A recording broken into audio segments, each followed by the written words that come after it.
Assalamualaikum warahmatullahi wabarakatuh. Perkenalkan, nama saya Asar Zulfani, NIM A1C222003. Saya berasal dari kelas R001 Pendidikan Matematika. Nah, di sini saya akan menjelaskan tentang motivasi dan sikap pada proses dan penilaian pembelajaran matematika. Pertama yaitu pengertian motivasi belajar. Kata motivasi berasal dari bahasa Latin yaitu move yang berarti bergerak atau move. Motivasi menjelaskan apa yang membuat orang melakukan sesuatu, membuat mereka tetap melakukannya dan membantu mereka dalam menyelesaikan tugas-tugas. Hal ini berarti bahwa konsep motivasi digunakan untuk menjelaskan keinginan berperilaku, arah perilaku atau pilihan, identitas perilaku, atau usaha berkelanjutan dan menjelaskan atau prestasi yang sesungguhnya. Nah, yang kedua ada fungsi motivasi dalam belajar. Fungsi motivasi dalam belajar yang dikemukakan oleh Winasanya yaitu 1. Mendorong siswa untuk beraktivitas. Perilaku setiap orang disebabkan karena dorongan yang muncul dari dalam yang disebut dengan motivasi. Nah, yang kedua sebagai pengarah. Tingkah laku yang ditunjukkan setiap individu pada dasarnya diarahkan untuk memenuhi kebutuhan atau untuk mencapai tujuan yang telah ditentukan. Selanjutnya, menurut Winarsi, ada 3 fungsi motivasi, yaitu 1. Mendorong manusia untuk berbuat, jadi sebagai penggerak atau motor yang melepaskan energi. Motivasi dalam hal ini merupakan motor penggerak dari setiap kegiatan yang dilakukan. Yang kedua, menentukan arah perbuatan ke arah yang ingin dicapai. Dengan demikian, motivasi dapat memberikan arah dan kegiatan yang harus dikerjakan sesuai dengan rumus tujuannya. Dan yang ketiga yaitu menyeleksi perbuatan, yakni menentukan perbuatan-perbuatan apa yang harus dikerjakan guna mencapai tujuan. Adapun jenis-jenis motivasi. Motivasi dilihat dari dasar pembentukannya. Yang pertama, motif-motif bawaan. Yang dimaksud dengan motif bawaan adalah motif yang dibawa sejak lahir. Jadi, motivasi itu ada tanpa dipelajari. Sebagai contoh, misalnya dorongan untuk makan, dorongan untuk minum, dorongan untuk bekerja, dorongan untuk istirahat, dan dorongan seksual. Nah, yang kedua ada motif-motif yang dipelajari. Maksudnya motif-motif yang ditimbul karena dipelajari. Sebagai contoh, dorongan untuk belajar suatu cabang ilmu pengetahuan. Nah, dorongan untuk mengajar sesuatu di dalam masyarakat. Motif-motif ini seringkali disebut dengan motif-motif yang disyaratkan secara sosial. Yang kedua ada motivasi jasmani dan rohaniah.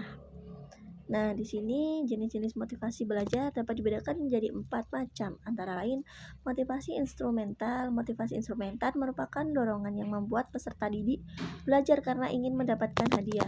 Yang kedua, motivasi sosial. Peserta didik belajar untuk menyelenggarakan tugas. Motivasi sosial menjadi peserta didik lebih terlibat dalam tugas. Yang ketiga, motivasi berprestasi. Nah, peserta didik belajar untuk meraih keberhasilan yang telah ditentukan karena peserta didik memiliki motivasi berprestasi. Nah, yang keempat, motivasi intrinsik. Peserta didik memiliki rasa ingin belajar dengan keinginannya sendiri karena mendapatkan dorongan dari motivasi intrinsik. Nah, kita memasuki sikap pada proses pembelajaran serta penilaian matematika. Nah, pengertian sikap pada proses pembelajaran yaitu salah satu unsur kepribadian yang memengaruhi seseorang dalam cara bersikap dan berpikir. Sikap dapat dibagi menjadi 2 dimensi, yaitu sikap spiritual dan sosial. Adapun faktor yang mempengaruhi sikap, bahwa ada 5 faktor yang mempengaruhi sikap siswa terhadap matematika, yaitu yang pertama kepercayaan, yang kedua kekhawatiran, yang ketiga nilai, yang keempat kesenangan, dan yang kelima motivasi. Selain faktor di atas, terdapat faktor khusus yang menyebabkan sikap negatif siswa terhadap matematika, meliputi yang pertama kekhawatiran terhadap matematika, yang kedua materi pembelajaran matematika, yang ketiga kurangnya rasa percaya diri. Lanjut penilaian sikap pada pembelajaran matematika. Penilaian sikap atau attitude assessment merupakan kegiatan yang bersifat kompleks karena berkaitan dengan value dan objek tidak langsung dapat diukur. Hasil penilaian sikap harus dipahami sebagai proses atau outcome, bukan sebagai hasil atau output. Proses pembelajaran yang instan dinilai oleh pendidikan pada setiap kali menyelesaikan proses pembelajaran. Oleh karenanya, penilaian ini merupakan proses akumulatif yang bersifat judgmental pendidik terhadap perilaku siswa selama periode waktu tertentu, misalnya setengah atau 1 semester, yang didasarkan pada pengamatan dan rekaman tertentu dengan indikator perilaku yang ditetapkan. Untuk menilai sikap siswa dapat menggunakan metode. Nah, metode itu yaitu metode pengamatan, penilaian diri, penilaian antar teman, dan jurnal.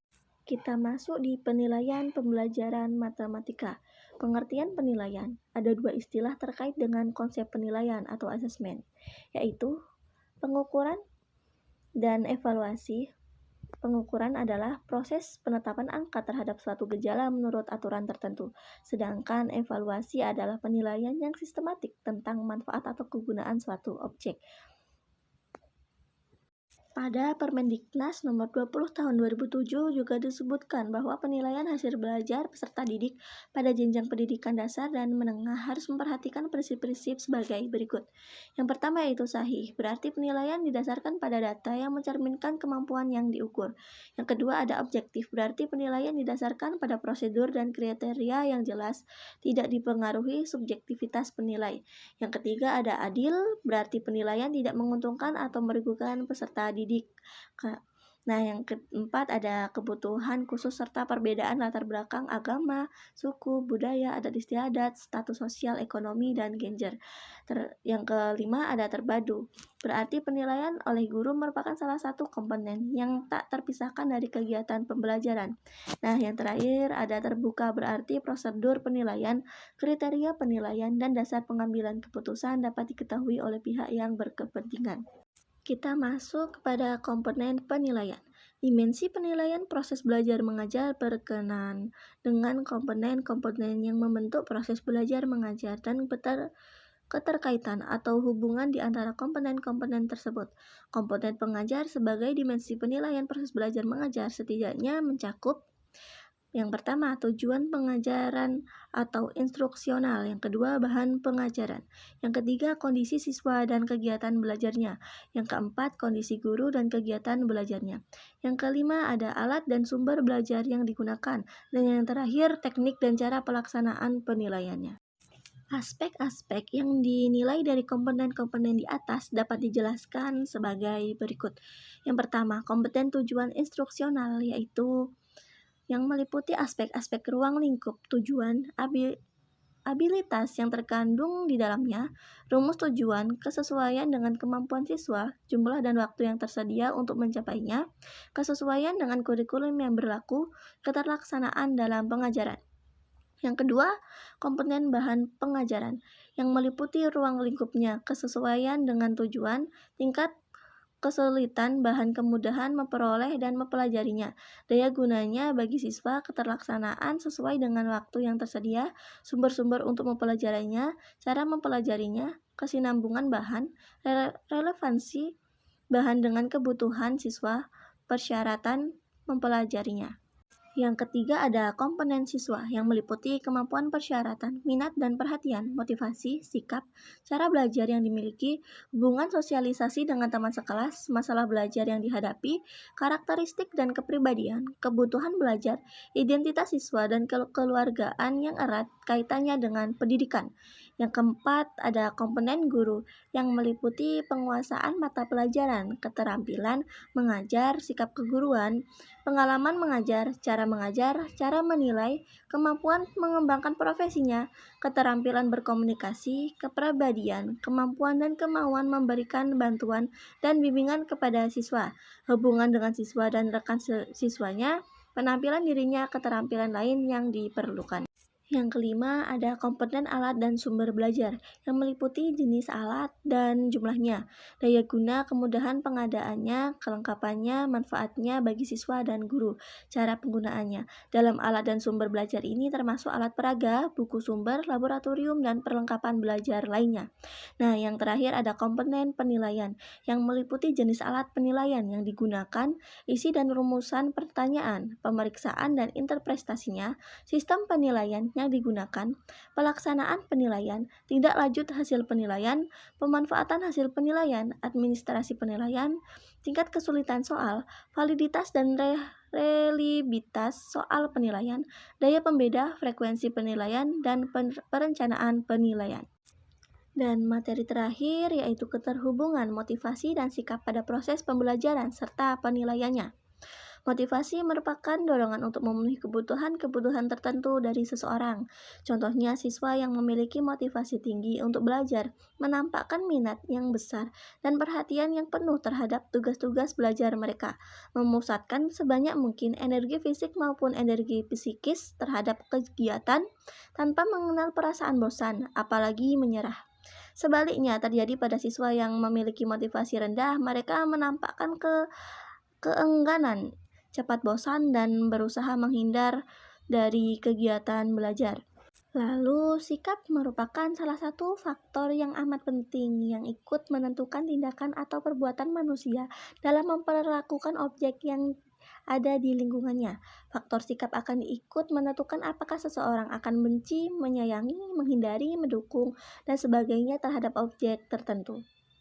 Sikap dan motivasi merupakan faktor yang dianggap penting untuk mempengaruhi hasil dari pendidikan.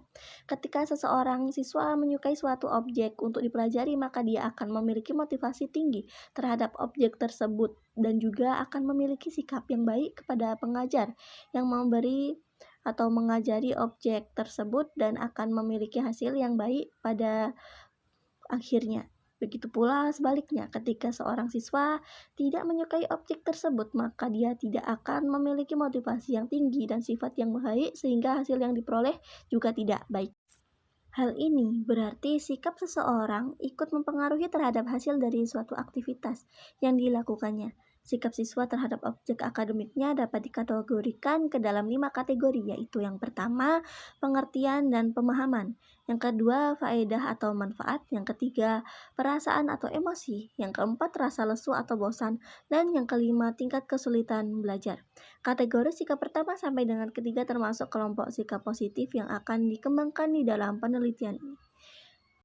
Dengan demikian, informasi ini yang lengkap tentang objek akademis akan mendorong siswa untuk lebih bersikap positif terhadap objek tersebut dan sekaligus akan mempengaruhi perilaku belajar atau motivasi belajar yang telah dimiliki.